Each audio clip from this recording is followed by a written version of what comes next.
like a gift. Man, you just you have such a way with words, man. I really... Well, thanks, brother. It's also because I didn't start smoking pot until I was 30 years old. Yeah, man. See, I was tricked, so I see it from the other side. I thought it was for losers. That I found out because I do jiu-jitsu and I picked up mastering the rubber guard, man. I started flipping through it. I was like, that's Joe Rogan. That's crazy. Yeah. Yeah, I think it helped me doing it later in life because I got to appreciate the difference. You know, I got to live my life as an adult, grown man with bills and a life, and then all of a sudden take, marijuana into that life and change things. And so now that you have a 13-year-old stepdaughter and you have a little baby, what do you feel about eventually them experimenting with drugs?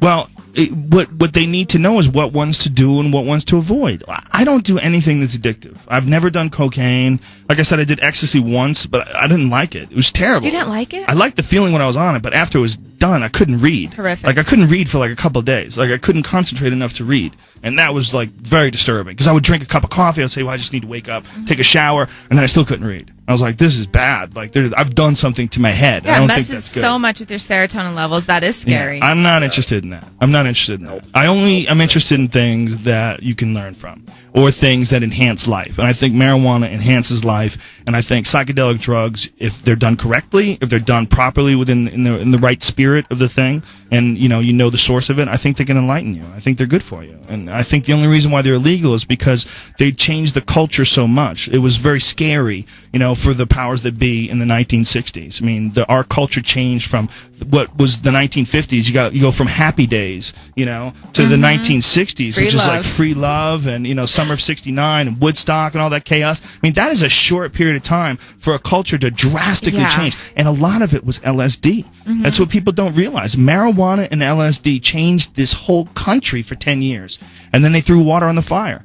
And now people are just starting to wake up and realize that they've been tricked and that there is a lot more to life than just getting in your car and driving the same place every day and coming home. Consuming. There's a lot of stuff that you can't see if you're caught up in the pattern that we all live in, this predetermined pattern of behavior, this culture, this society, and we think it makes sense until you do mushrooms. And then you realize, okay, this is just chaos. No one knows what's going on here. I agree. Yeah, indeed. Yeah, it's weird. We live in a real weird world, and it's even weirder now because we have more access to information than ever before. So we're aware of how weird it was. There was a lot of myths and all sorts of different things that used to prevail through society that they don't work anymore. We have more information now. We know that wars are about resources now. We know there's not some bad guy over there that's coming to get us. We know this is like some crazy battle of resources that we don't really totally understand, and that this has never been the case before. It's always been speculated. Like false flag events when that the government did things that were, just deceptive to try to lead us into war. Those things have been going on forever, but we didn't know about them as fact until recently because of the internet. Now people know all that stuff is happening. Now people know the Gulf of Tonkin, which got us into Vietnam, was fake. Now people know that the government conspired in the 60s. There was a thing called Operation Northwoods where they were talking about blowing up airliners and killing American civilians and blaming it on the Cubans so we can go to war with Cuba. We know all that stuff now. So our model of society that we operate under is too old. We have too much information now. Is that a good or a bad thing? Well, it's going to evolve, but the information is coming so quickly that the old society can't keep up with it. Our old view, our old model of the world. We all operate under this financial system that we don't understand. No one understands this. Do you understand it? I mean, do you get any of the stock market? Absolutely not. The fluctuations. I have money banking, in it, and I get statements, and I'm like, where did I don't get any of it. Doesn't make sense. And I used to think that it was like a very complicated system that the experts were aware of until all that Bernie Madoff stuff. And then you look at when the banks all crashed, and then the Bernie Madoff stuff, and all these AIG bonuses and everything, and you're like, oh my God, no one knows how this thing works. This is just chaos and numbers, and it's impossible for anybody to have a grip on the whole machine. It's just too big. It's too gigantic and too intertwined. And now that the money system, I always thought it was based on the gold standard. No, they got rid of that long time ago. Now it's like, what is it based on? It just doesn't even make any sense.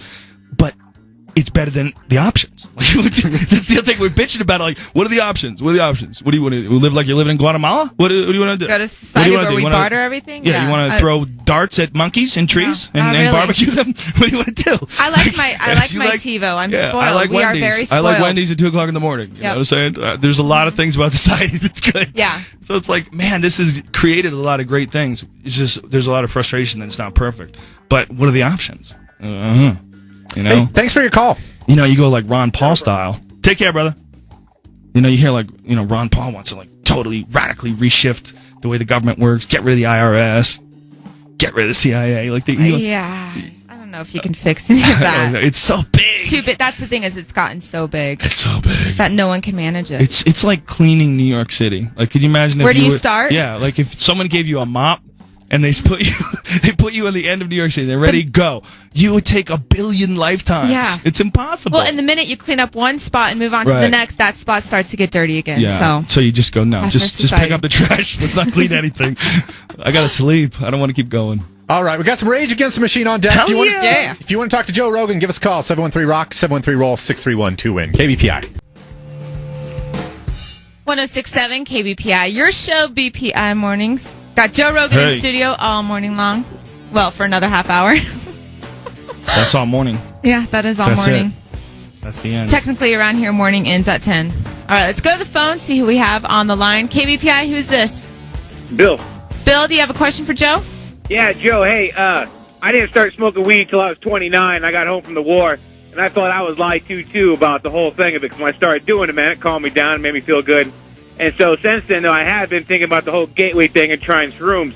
So what should I expect as a guy who's not didn't grow up in the drug scene and try it also, but I do want to try some psychedelics? What should I expect, or what should I be looking for? Well, one thing is don't do anything that's dangerous. Don't screw around. I mean, anybody who offers you crystal meth or anything, just the thing about marijuana is it's a natural part of life. Like, people have been using it for thousands and thousands of years. There's a thing in your brain called cannabinoid receptors that are there to receive cannabinoids, and that's what they come from marijuana. I mean, it's like people have used it for thousands of years. You don't have to worry about that. You got to worry about stuff like ecstasy. You got to worry about anything dangerous. Don't do anything that somebody offers you where you feel bad about it, or you feel uncomfortable about it.